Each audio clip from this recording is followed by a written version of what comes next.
This is Zombie Chickens podcast, where two heads are better than one, even if they're undead. My name is Marnay. And my name is Megan.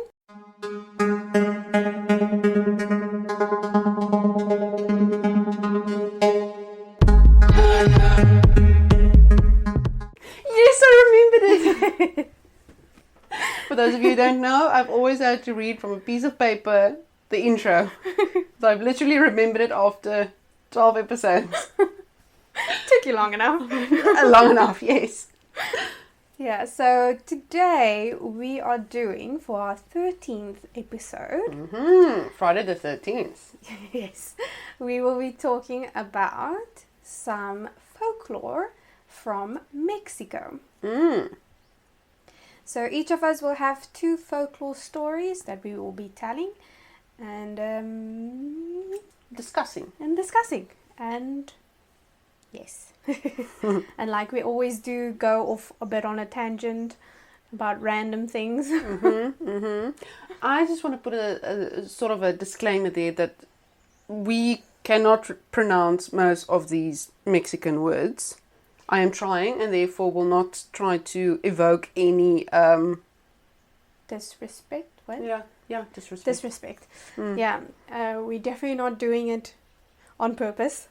We will be able to roll our R's. So that is one thing we can do. But that's about it. That's the only part of the word we'll get right. Yes. So today I will start us off. My first story I will be doing is La Lechuza. And it is about an owl-like creature. The history and stories about the myth of La Lechuza are told to children in northern Mexico and southern Texas as a warning. Stories of this owl-like creature can be traced back to the mid-1700s. Many people believe it is purely a myth, while those who've seen the La Lechuza swear she is real. The word La Lechuza means the owl. This isn't any ordinary owl. It is supposedly an old woman who shapeshifts into a 7-foot tall owl with a massive 15-foot wingspan. Jesus. La Lechuza assumes this shape in order to exact revenge on someone who has mistreated or otherwise wronged her. Some stories claim she is an old witch intent on finishing her revenge on those who harmed her.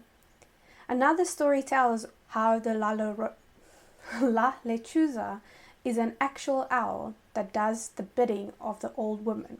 It is often compared to a witch's familiar, the black cat. The stories are varied when it comes to La Lechuza's appearance. Some describe seeing a white owl, while others claim they saw a black raven. Other reports even state that La Lechuza has the face of an old woman. Many reports claim the creature has large black almond-shaped eyes like a grey alien. Several eyewitnesses compare La Lechuza to the famous Mothman. Oh, Jesus. Going with the Mothman. The many stories about La Lechuza tell how the old woman creature lures her victims under the cover of night. The La Lechuza often imitates a crying baby that causes children, men and women to seek the infant in a desire to help. Nah, fuck that shit, I will run away. It's said that the La Lechuza often selects intoxicated men as her victims. Other stories of sightings report La Lechuza perched on a fence post or in a tree. Some witnesses have been in their vehicle while the La Lechuza swooped down at them. Once the La Lechuza grabs her prey, she's said to fly off with the person screaming as she takes them to a secret lair. It's there that she punishes the person for their wrongdoing towards her. No one knows what that punishment involves, only that the person is never seen again. There are many ways you supposedly can protect yourself from La Lechuza. Each one has no real reason behind why it works. Only these are part of the mythology of La Lechuza. One story claims that the creature is defenseless against salt and chili powder, especially if you throw it at her face. Okay. So always keep salt. Salt or chili pepper with you. You can tie 7 knots in a rope and hang it by your door as a sign of respect, and La Lechuza will leave you alone. Okay, so you need to have in your car salt Chili powder. or chili powder. And just handy enough a rope with 7 knots.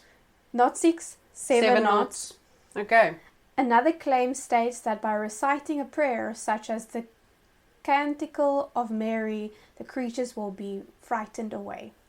Unfortunately, I do not know any prayers, so I was just about to ask, what is this prayer that you're supposed to say? Does God help me? Does that count? Please, God, no. I don't know. Jesus, come fetch me. The only prayer I know is the one we recite when my parents prays when we have dinner. I don't even know that one. That's the only one I can remember because it's engraved in my memory. Because I don't. My grandfather did it. My dad does it. It's, yeah. You know, we did it almost every single day, and I still don't know it. All I know is blah, blah, blah, blah. Amen. Okay. Itadakimasu. That's my prayer. Is that your prayer? Itadakimasu. Yeah, no. I do not know any prayers, so I will definitely have to do the first two. It will most probably be a Catholic prayer. Definitely, because it is based on the... Most Mexican people are very Catholic. Yeah, so... But it depends... Catholic and other forms of religion. Does the entity be like, sorry, you're not my religion, so you're still gonna die, it doesn't matter what you do? I don't think the entity cares about religion. So you can make something up there on the spot as well. Yes. And then if she what's her name again? Lala Lucia. If she still wants to come kill you, then she's make like, up a sorry, prayer. that's not the right prayer. I'm like, excuse me, I pray to the god of cats. I don't know. The spaghetti monster. Yeah. Okay. So there has been numerous La Lechuza sightings over the centuries. Some more recent ones keep the myth alive. In 2017, that's very recent. Yes, Clyde Lewis at Ground Zero writes about an April 16, 2017 sighting of a humanoid owl creature one night at Humboldt's Park in Chicago. Clyde tells of several witnesses seeing a 2-foot tall human-like owl. Other witnesses swore the humanoid bird was over 6 feet tall and black with huge red eyes.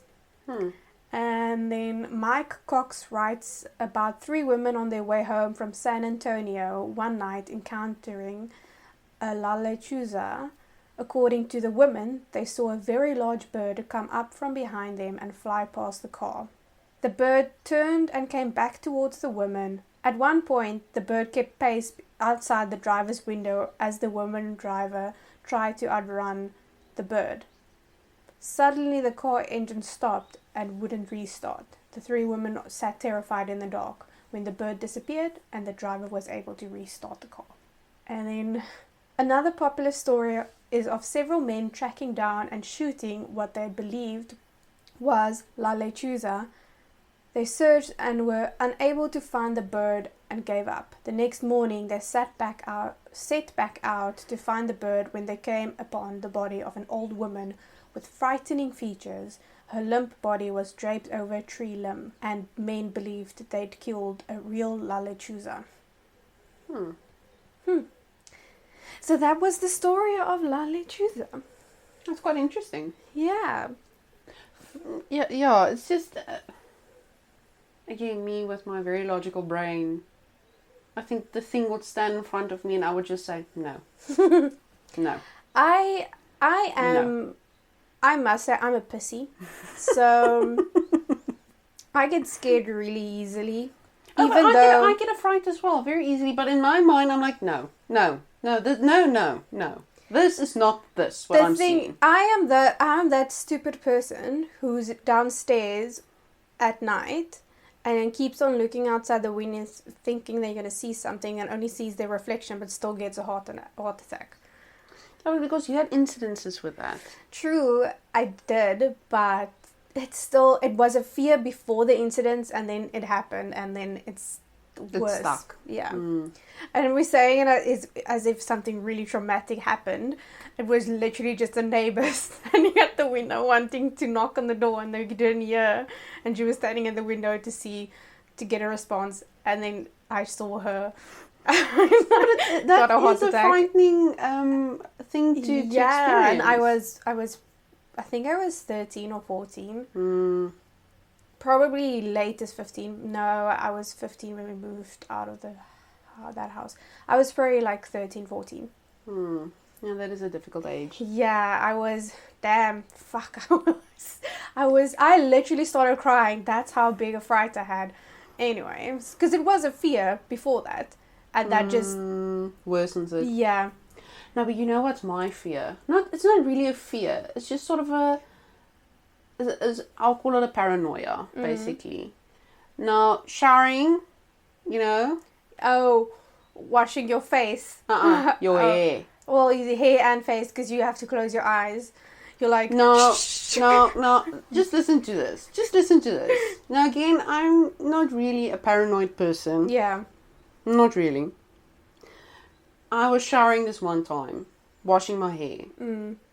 And when I finished rinsing my hair and just sort of, taking water out of my eyes, Leslie was standing No. by the fucking shower door. Almost shut myself in the shower. I would have screamed at him, and I would have... The thing is, I didn't hear him. No, but he is like a fucking weird little... He always... I don't know. I didn't hear him. He never makes noise when he moves. And I almost died. I would have So died. now, I would have died. I'm washing my hair, I'm always keeping like one eye clean and open, looking at the bathroom door. I would have died. I'm paranoid, and that has never even happened with me. I'm always like turning around quickly, and then if I wash my face, I'm like so fast so I can open my eyes again. Or that one time I almost fell in the shower, or while I was getting out of the shower, I literally had my towel around me getting out, and as I was looking at the window, the bathroom window, I just saw 2 fucking green eyes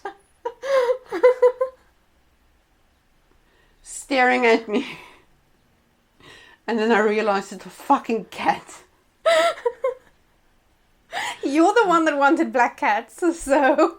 Jesus fucking Christ. The second time that happened, I had my phone in my hand, and I was reaching into the shower to open the shower, the tap. So to get the hot water running. Yeah. In any case, because I was busy messaging someone. I can't remember who. I think it was you or someone. It's one of 3 or 4 people. So anyway, as I turned, I almost dropped my fucking phone in the toilet because I saw Charlie again. He's 2 green eyes just staring at you. Exactly, because you can't see a body really. You just see these 2 eyes. I should put it on the Instagram. You should. Fucking Charlie. Oh my goodness. Anyway, that's enough of a tangent. Yeah. Now, my story is the Isla De La Munecas. It's the island of the dolls. Now, this story is actually a very recent one. It's not an old story like with yours that's from, 1700s? So this one is quite relatively new. But just south out of Mexico City, between the canals of Xochimilco, you can still find a small island with a sad background. The island is known as Isla De La Munecas. It is said that a girl was found drowned in mysterious circumstances many years ago in this island, and that the dolls are possessed by a spirit. Now, I think I need to put pictures of those fucking dolls on the island on Instagram as well. That's fucking really scary. So scary. Now, I don't have anything against dolls, but that's just fucking freaky. No. But anyway, local legend says that the dolls move their heads and arms and even open their eyes. Fuck no. No. I can just imagine you, Megan, with like one eye peeping out between your hands. Like, no, no, this is not happening. No. Some witnesses claimed that they had heard the dolls whispering to each other. I don't believe that. While others who were on a boat near the island said that the dolls lured them to come down to the island, which I also don't believe. Whatever makes them feel better. They have to justify going there some way or another. I think it's also just a mind thing, because we tend definitely. to forget how powerful the mind really is, and how Definitely. that's why I don't always trust what I see. I think that's why I'm not as paranoid, because I'm like, no, look again, you're not looking correctly. But in any case. I'm that person that stares too much at one spot and then starts seeing something. Maybe you need to go have a closer look at it. No, fuck that. Because that's what I do. Have you seen the video of the girl? She's sitting and doing something in front of her computer, and then there's her sliding door is open, and the wind is blowing the curtains, and it literally looks like a face pushed up against the curtain, and she sees it in the camera that she's filming. She turns around and literally runs up to it and hits it with her fist. Wow, that's impressive. I was like, wow, it literally looked like a face. How the fuck do you run up to it and hit it with your fist? She literally punched the air. But imagine you punch your brother in the Oh god. That's but his own fucking fault. Yeah, it would be their own fucking fault. Oh, I'm crying. Oh, I'm crying. Gosh. Shame, the story. We need to continue. But Don Julian Santana Barrera was the caretaker of this island. The story goes that Julian found a little girl drowned in mysterious circumstances while he was not able to save her life. Shortly thereafter, Julian saw a floating doll near the canals. Most probably the doll belonged to the little girl. He picked up the doll and hung it to a tree as a way of showing respect and supporting the spirit of the girl. Others question even the existence of the drowned girl. Okay. The story intensifies. Reports include that Julian has made up the story about the girl in his solitude, because he's literally alone on this island. Yeah. I mean, it's fucking understandable. There's a reason why you're only allowed a certain number of days in solitude, confinement in prisons as well, because it's mentally, it's not good for you. Because you do go insane, yeah. Exactly. I mean, unfortunately, we are social beings. Even if we're antisocial, we are social beings. Even if you're introverted, you are a social being. Yeah. Even if you hate seeing people, there is one or two people that you want to see. But in any case, Julian was apparently haunted by the spirit of the girl and started hanging more dolls in an attempt to please her spirit. He soon realized the dolls themselves were possessed by the spirits of the dead girl and continued to collect creepy dolls, hanging them over the entire island. According to those close to him, it was as if Julian was driven by some unforeseen force that completely changed him. Apparently, he was very marked by the fact that he was not able to save the little girl's life. Over 50 years of collecting dolls and hanging them on the island, Julian was found dead from a heart attack in the same spot that he found the drowned girl. Damn. Interesting. There was another story that said that he drowned in the same spot, but most of the cases that I read, they said it was a heart attack, that he didn't drown. That's that. Yeah, I've heard of that story multiple times. I watch a lot of For someone with paranoia, you do watch a lot of horror and scary stories, and also I listen to a lot of horror narrations and real stories or stories based on real life. And one of the YouTubers I watch, she did a episode on this island. Oh, is it? It's very fascinating. It's very fascinating. I will be scared, but I probably would. I find these things so fascinating, and I kind of like that hear full heart beating, I still find it very scary. Oh yes, of course. Because I'm such a fucking paranoid.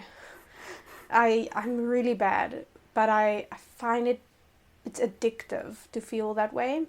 I think it's the adrenaline. Probably.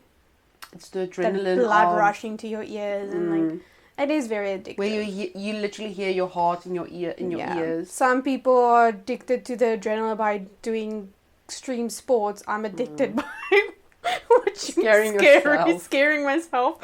Fuck.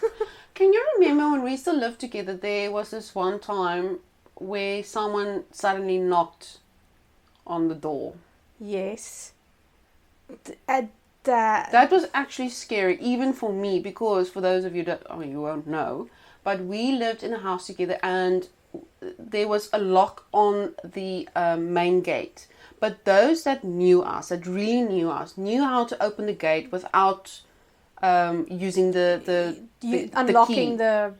Because we lost the key so many years ago. The lock was literally rusted. Yeah, the padlock was completely rusted. So we never used the key. Exactly. So there was a way of opening the gate without needing a key. And this one time we were in the kitchen and we just suddenly heard someone knocking on the door. Yeah. Now, only people that know us would be able to open the door, open the gate and able to knock on the door. Yeah. So when I went to go check, it's two fucking weird people that I don't know. Yeah.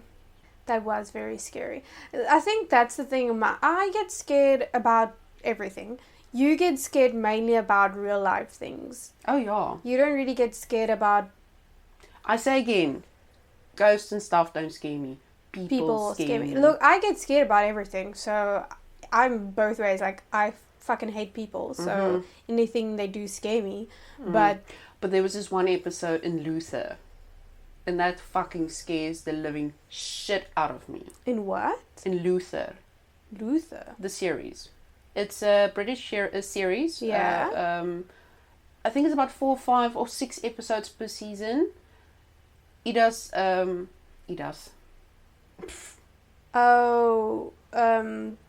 Elba plays in it. Yeah. I have no idea what I think I've seen it. It's really, really, I've seen really the good. trailers, but I don't think... Is it really good? It's really good. It's really good.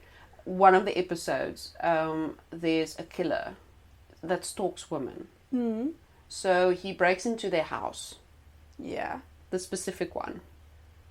And then there's about 3 women that lives in this house. And I think it's about a 3-story house. Yeah. So your bottom one is obviously the living quarters. Living space and kitchen. And then obviously the 2 top ones were the bedrooms and that. Yeah. And he waited in the one's closet.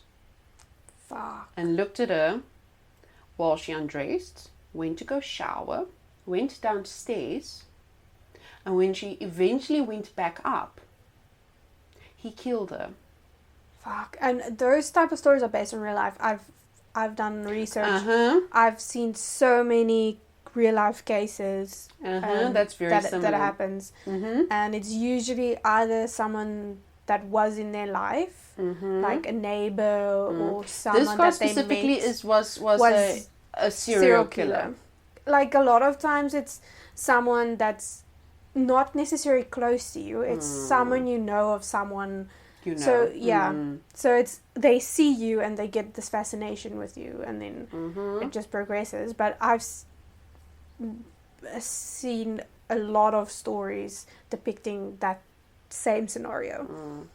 Because it happens. There was actually a real life case that I think it was actually her neighbor that did it. Also waited in a closet and then killed her in her bedroom. So messed up. It's fucking scary. Now again, people scare me. Yeah, definitely. And I get scared people of people. Fucked up. Yeah, and then South Africa is scary. Our crime rate is really high, but especially in Cape Town. Yeah, we are lucky that we haven't really experienced so many things. We have obviously experienced a couple of break-ins and things like that, and like my brother has been mugged more than once, and we know a lot of like women, especially when you were in university in Stellenbosch. Oh Jesus, there was, specifically when I was at university, there was. I mean, I'm not a paranoid person, but when that shit happened, it was actually fucking scary because there were multiple stories.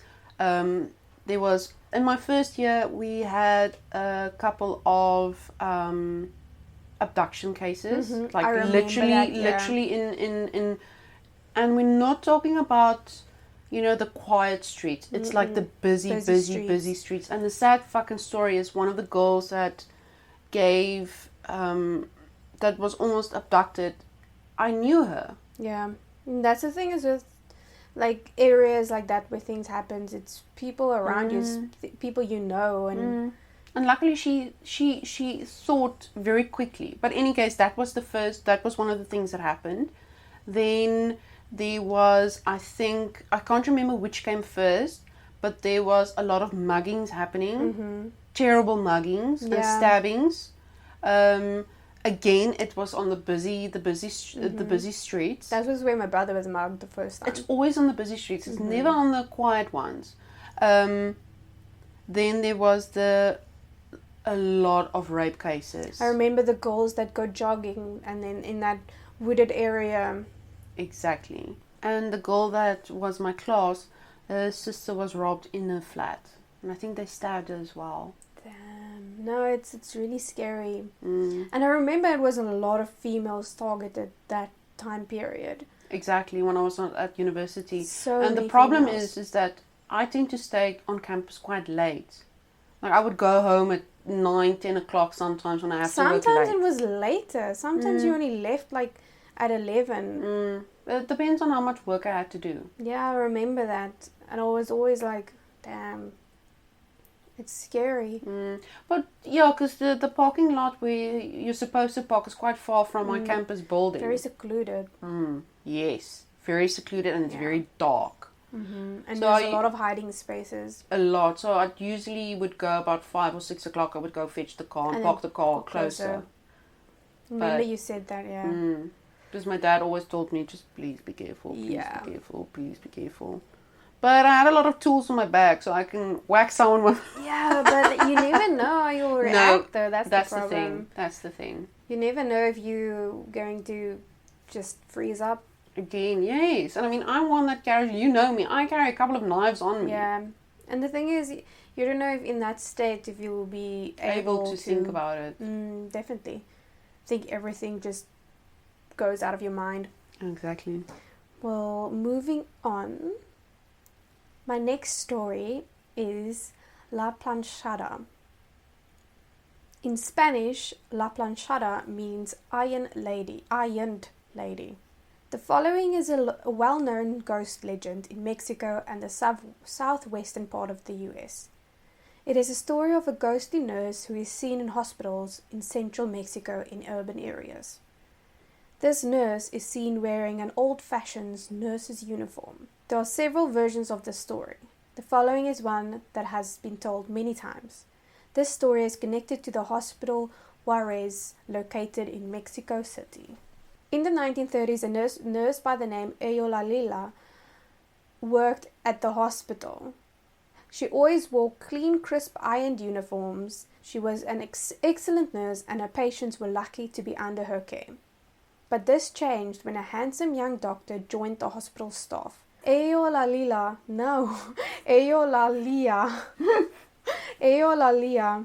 and this doctor started to see each other socially. It was not long before Eolalila fell in love and the two were engaged. Shortly after they became engaged, the doctor left to attend a medical seminar. To Eolalila's To her surprise and concern, he did not return the following week. Then another week passed, and the doctor still did not respond. Eolalia was beside herself with worry. She felt that something terrible must have happened. It wasn't until several weeks had passed that the hospital got word from the doctor. It seems he had met a woman in the town that hosted the seminar, and the two had wed. Heartbroken, Eolalia lapsed into a deep state of depression. She was so distracted by her sorrow that her work suffered. She started to neglect the patients that were under her care. One night, one of her patients died as a direct result of her neglect. Realizing her terrible error, Eulalia became ill herself. Not having the will to fight for her own life, she died in the hospital where she worked. After her death, strange things started to occur. Patients, nurses, and doctors began to see a nurse in the emergency room area. Some stories state that she appears to glow and floats instead of walks through the hospital corridors. Other witnesses say she seems to walk normally, but in all of these reports it is stated her footsteps are not heard. Hospital staff started to call this ghostly nurse La Planchada because she always appears wearing a clean, freshly pressed uniform. The reports from patients are the most intriguing. This ghostly nurse not only appears but cares for the patients in the emergency area of the hospital. It is often reported that at night, when some of the hospital staff neglect their patients, this nurse cares for them instead. In the morning, these patients are well enough to be moved to less intense care rooms. When asked how they are feeling, they reply, "A nurse came in and healed me." It is stated that Eulalia returns as a spirit nurse because of a sense of guilt. It seems she is forever doomed to pay for her mistake in life. As mentioned above, there are several versions of the story. In one version, it is stated that the nurse was a cruel person who mistreated her patients, so when she died, her punishment was to take care of patients for eternity. In another version, Eulalia was never actually engaged to the young doctor. This version states he rejects her interest in him and marries a woman he is engaged to. Then she takes her disappointment out on her patients. The result is several of them die. Regardless of the story, several hospitals in Mexico lay claim to her ghost. Many witnesses state they have seen her or have been under her care at night. It is sometimes stated that she specifically takes care of patients that stay in the room where she died. Yeah. So a ghostly nurse that takes care of patients. Interesting. Yeah, when I did the research, I saw a lot of the stories say about the one that she was actually evil and mistreated her patients and so forth. She started mistreating her patients because of her rejection. I've seen those stories, but most point to this one being the more accurate one, where she was actually a really good nurse and she takes care of the patients as a ghost. She doesn't harm the people. So she's a friendly ghost. Casper. I just wanted to say that. Casper the friendly nurse ghost. Imagine that. Yeah, so that is that. Okay, so my next one is La Llorona. In Spanish, it is the weeping woman, and it has been part of the Hispanic culture in the Southwest. They say it's a tall, thin spirit that is blessed with natural beauty and long, flowing black hair, wearing a white gown, and roam the rivers and creeks, wailing for the night and searching for the children to drag screaming to a watery grave. But there's another legend, so there is a lot of legends around this one, that the La Llorona was a caring woman full of life and love who married a wealthy man who lavished her with gifts and attention.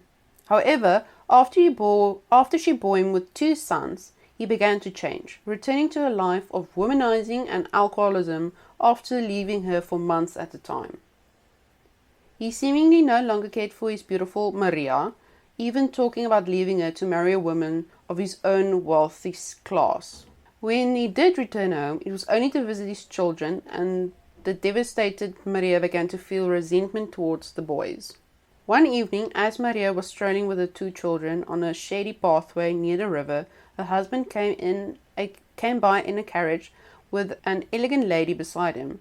He stopped and spoke to his children, but ignored Maria, and then drove the carriage down the road without looking back. After seeing this, Maria went into a terrible rage, and turning against the children, she seized them and threw them into the river. As they disappeared downstream, she realized what she had done and ran down the bank to save them. But it was too late. Maria broke down with inconsolable grief, running down the streets, screaming and wailing. The beautiful La Llorona mourned them day and night. During this time she would not eat and walked along the river in a white gown, searching for her boys, hoping they would come back to her. She cried endlessly as she roamed the river banks, and her gown became soiled and torn. When she continued to refuse to eat, she grew thinner and appeared taller until she looked like a walking skeleton. Still a young woman, she finally died on the banks of the river. Not long after her death, her restless spirit began to appear walking the banks of the Santa Fe River, when darkness fell. Her weeping and wailing became a curse of the night, and people began to be afraid to go out after the dark. She was said to have been seen drifting between the trees along the shoreline or floating on the current with her long white gown spread out upon the waters.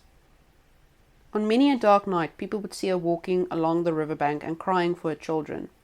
And so they no longer spoke of her as Maria, but rather La Llorona, the weeping woman.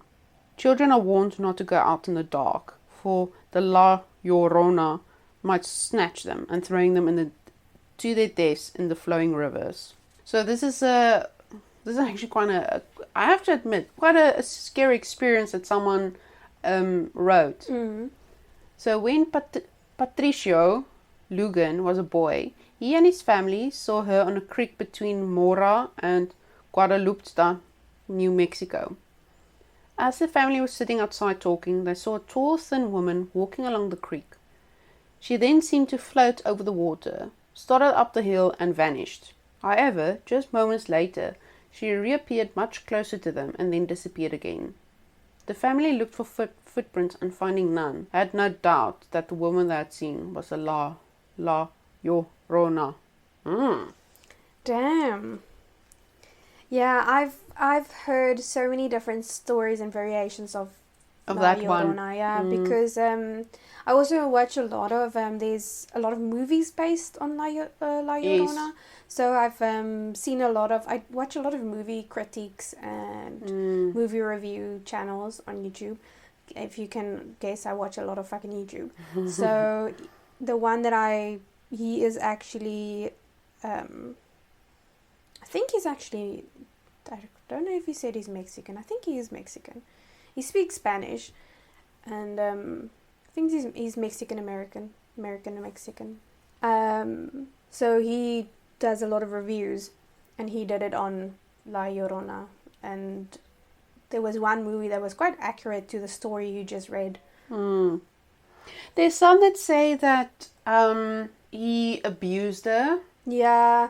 And she started going mad, therefore she drowned the children, and then after realizing what she did, she drowned herself. Yeah, I've heard that stories as well. So there's a lot of stories, but this one I think is the most accurate to... Most known. Known, I would say. Not accurate. Most known. Yeah, because when I did research on it after I watched the review of the movie. And then I did research on it because I wanted to just learn more about it. And that was the one that you could find most places. Yeah, it's actually quite a sad story. Yeah. Shame. But what a way to go. Drowning. Yeah, definitely. Especially for you that hate water. Probably, even any person that doesn't mind water, it's still such a terrifying thing to think about. Exactly. Yeah. Exactly. I'm actually surprised we didn't do the Chupacabra. I wanted to. I forgot about it. I saw it a couple of times. I wanted to, but then I realized that it's such any person, doesn't matter where they are in the world, they know about it because it's such a well-known mythical creature. So... Because even us in South Africa knows about it. So that's why I didn't want to do it. Because I felt like there's not much. Yeah, there's some interesting stories about it, but most people know about the it. Chupacabra. Yeah, and I wanted to do things that's a bit more not as well known. Yeah, that's it. But that's again the whole difficult thing about choosing a story, because you can't. It's difficult There's to so choose many. two. Yeah, there's so many different ones. I came upon a lot of Mayan ones as well, because of the Mayan that was in Mexico, the native Mayans. So there's a lot of their folklore as well. That sort of flows into Mexican culture. Yeah, and that was really, really interesting as well. Same with, and I had about 5 that I wanted to do, so I had to narrow it down, and these 2 were the most, no, I don't want to say interesting, it was just the ones that I not resonated. I don't want to say resonated with me, because but you found interesting. That I found interesting. But there were some of the Mayan ones that I found really interesting. There's a lot of... the one with the crossroads, the crossroad demon. Yes. And there's a lot of, not influence, because there's a lot of Spanish people that immigrated from Spain during the war. They immigrated to Mexico. Mexico has obviously some of the Spanish folklores also is seen in the Mexican culture, where they speak about the Spanish folklores and things that comes from Spain directly. So there's so many different influences, but same with any culture, there's so many different influences. Oh yes, of course. I mean, if you think about just directly to our culture, how many words, if you're talking about words, how many words comes from a lot of other cultures? Definitely, yeah. Like lapi. That's actually Swahili, not Swahili, it's, I think it's Swahili. Don't know.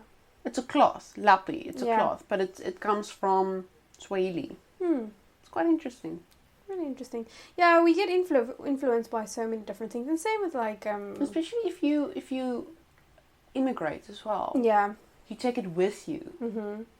And there's this one about, it was a Spanish soldier that they were in the Philippines.